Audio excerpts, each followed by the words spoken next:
द्वादश ज्योतिर्लिंग के रूप में भारत में भगवान की पूजा अर्चना होती है।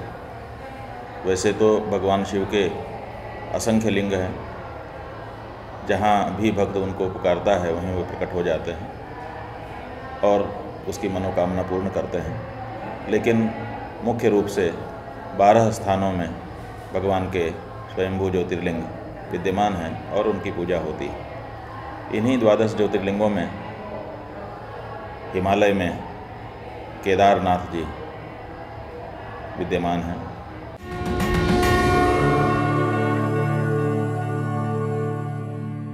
नदा ब्रह्म विश्वरूपा नदा ही सकल जीव रूपा, नदा ही कर्म नदा ही धर्म, नदा ही बंधन नदा ही मुक्ति, नदा ही शंकर नदा ही शक्ति, नदम नदम सर्वम नदम, नदम नदम नदम नदम। भगवान शिव के सबसे महत्वपूर्ण मंदिर माने जाते हैं द्वादश ज्योतिर्लिंग, जिनमें से एकादश ज्योतिर्लिंग है श्री केदारनाथ। स्वागत है आपका केदारनाथ धाम में। आज करेंगे बाबा केदार के दर्शन।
काल भैरव को कहते हैं भगवान शिव का रक्षक, और जैसा कि आप यहाँ भी देख सकते हैं केदार बाबा की बगल की पहाड़ी में बैठे हैं भैरव बाबा, पूरी तरह से अपनी नजर जमाए हुए।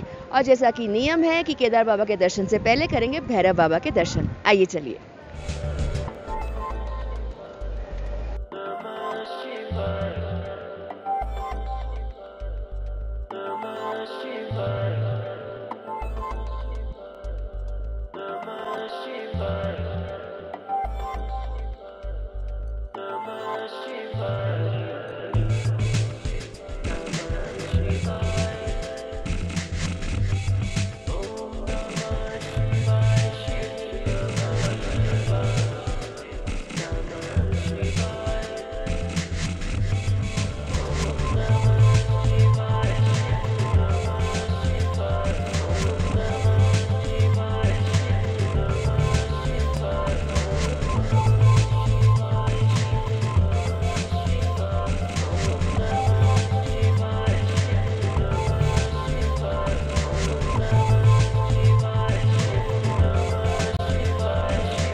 पौराणिक कथा के चलते कहानी ये है कि कुरुक्षेत्र के बाद पांडव जब भगवान शिव को ढूंढ रहे थे मोक्ष का वरदान पाने के लिए, तब भगवान शिव ने एक बैल का रूप लिया और उनसे छिपते छिपाते केदारनाथ आ गए।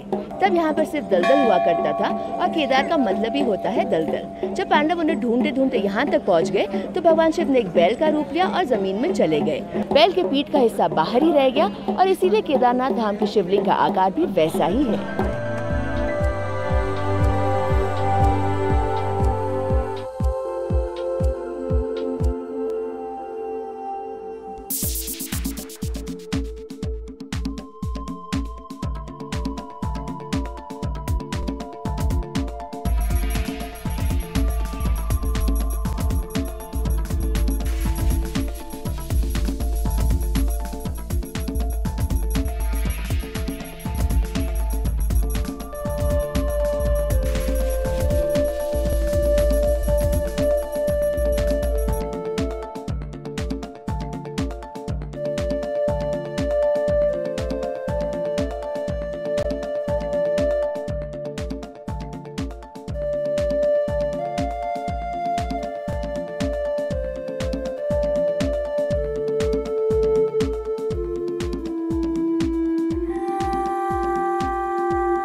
मंदिर को 8वीं शताब्दी में बनवाया था श्री आदि शंकराचार्य जी ने।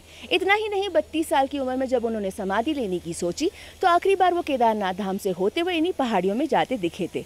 मंदिर के ही पीछे उनके नाम की समाधि हुआ करती थी, जो 2013 की आपदा में जमीन में धंस गई है। पर वहीं पर उनके नाम के मंदिर बनाने की योजना है, जिसके काम की शुरुआत हो चुकी है।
दो 2013 में आई आपदा की कहानी ये शिला आज भी बयां करता है।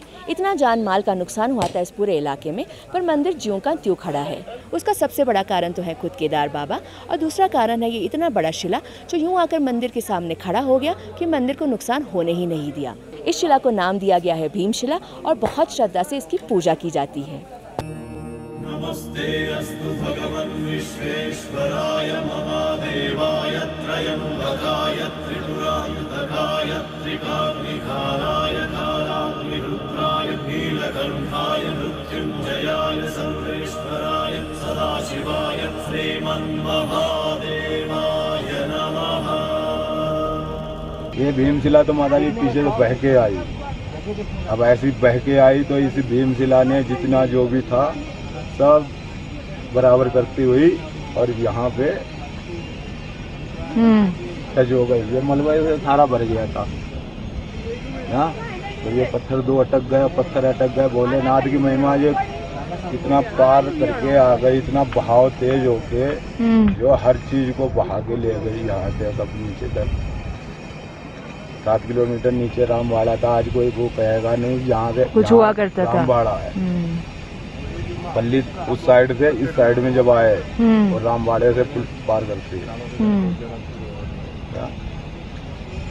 तो इसको भीम, पांडवों के भीम के पीछे नाम दिया भीमशिला। हाँ, तो भीमशिला का, क्योंकि भीम जी का ही मंदिर बनाया हुआ है माता जी।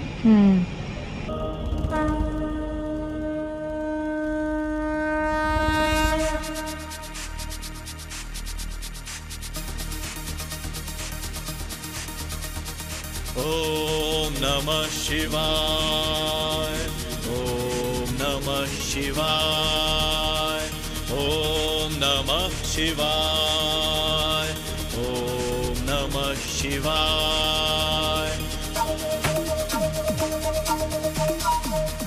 हर हर बोल, हर हर बोल। ओम नमः शिवाय, हर हर भोले नमः शिवाय।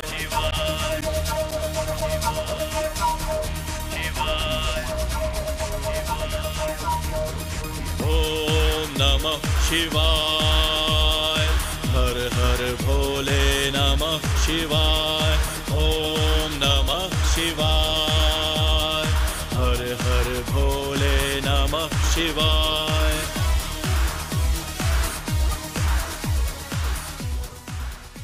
केदारनाथ धाम की खासियत एक ज्योतिर्लिंग होने के अलावा ये भी है कि ये सबसे ऊंचाई पर स्थित मंदिर है। लगभग 12,000 फुट की ऊंचाई तक पहुंचने के लिए आपको 16 किलोमीटर का रास्ता या तो पैदल या तो खच्चर पर तय करना पड़ता है। मॉडर्न टेक्नोलॉजी की सहायता से आप ये रास्ता 10 मिनट में हेलीकॉप्टर से भी तय कर सकते हैं।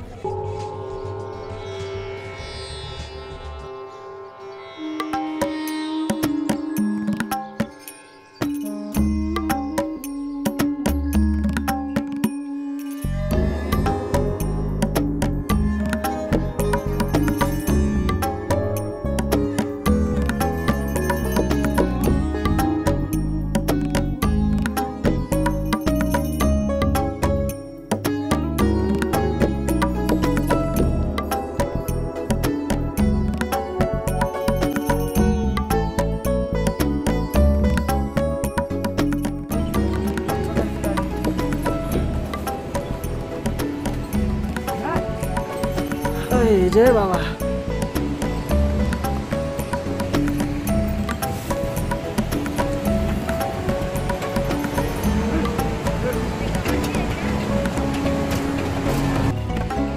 पुराना रास्ता कौन सा यही है? तो अभी कोई जाता नहीं है वहां से, तो हम लोग यहाँ से क्यों आए?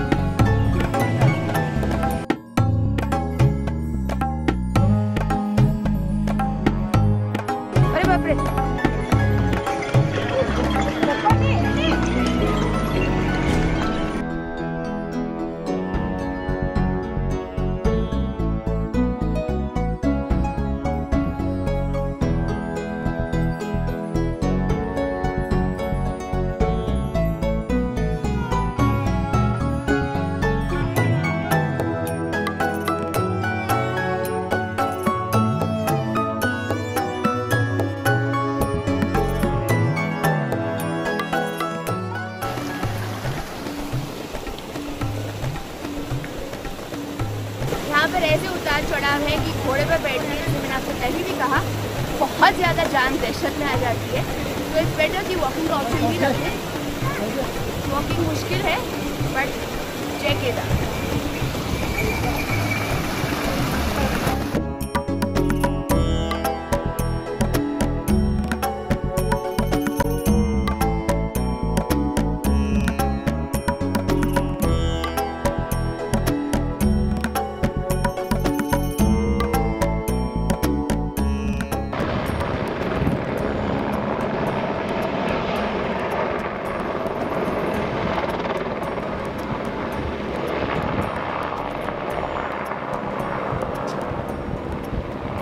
केदारनाथ धाम की एक और खासियत ये है कि ये साल के सिर्फ 6 महीने श्रद्धालुओं के लिए खुला रहता है। बाकी के 6 महीने यहाँ इतनी बर्फबारी होती है कि यहाँ पहुँच पाना तक मुश्किल है।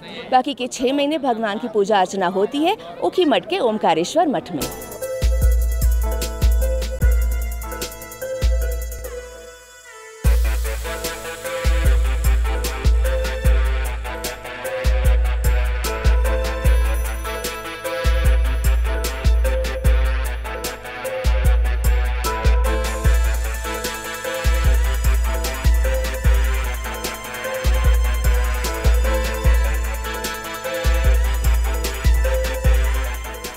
यूं तो केदारनाथ धाम में रावल केरला के होते हैं, पर अभिषेक करवाने के लिए आपको हर समुदाय के पुरोहित मिल जाएंगे। यहाँ पर घी से अभिषेक करने की बहुत बड़ी मान्यता है। उसके पीछे की कहानी क्या है, आइए जानते हैं। सभी पूजा में पंचामृत उपलब्ध होता है, लेकिन और चढ़ाया जाता है। पंचामृत में गाय का दूध, गाय का घी, गाय का दही और मधु और शर्करा आते हैं। पंचामृत से ही भगवान की पूजा होती है। लेकिन केदारनाथ जी में केवल घी का चढ़ाया जाना देख करके लोगों के मन में जिज्ञासा उत्पन्न होती है कि घी क्यों लगाया जा रहा है। तो एक तो बात यह है कि केदारनाथ जी का जो स्थान है वो अत्यंत दुर्गम है। वहाँ पर प्रतिदिन, क्योंकि दूध जब भी दुहा जाएगा गाय का, तो वो बहुत देर तक नहीं ठहरता है, फट जाने का उसमें अंदेशा रहता है।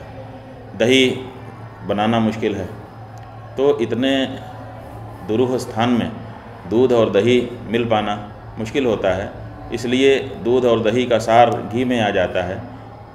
इसलिए घी लेकर के लोग वहाँ जाते हैं और घी सुगम है, वो कई दिनों तक जैसा का तैसा बना रहता है, तो वो वहाँ पर चढ़ाते हैं।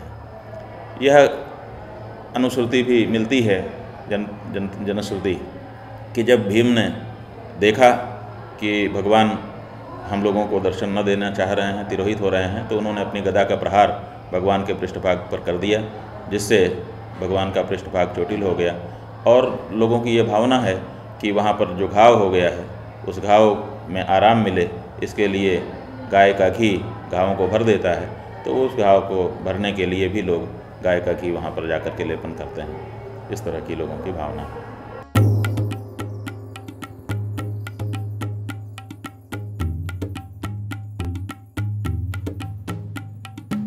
भैया क्या क्या मिलता है बता देंगे? हाँ, प्रसाद में मिलता है नारियल मिलता है, घी मिलता है, शहद, गुलाब जल, चंदन, भस्म और नाग नागिन, बेलपत्र, त्रिशूल, पीला वस्त्र, माला, फूल, ब्रह्मकमल, सब रुद्राक्ष की माला।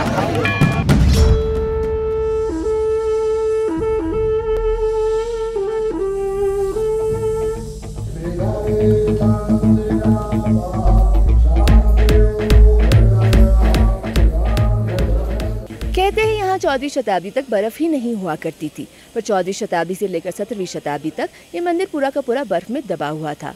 300 साल तक बर्फ में रहने के कारण मंदिर के पत्थर इतने ज्यादा मजबूत हो गए हैं कि कोई भी प्राकृतिक आपदा इसे किसी भी तरह का नुकसान नहीं पहुंचा सकती।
एक तरफ जहां सिर्फ और सिर्फ दलदल हुआ करता था, केदार बाबा की उपस्थिति से आज आप जहां भी नज़र घुमाएंगे हर तरफ आपको सिर्फ और सिर्फ प्राकृतिक सुंदरता ही नजर आएगी।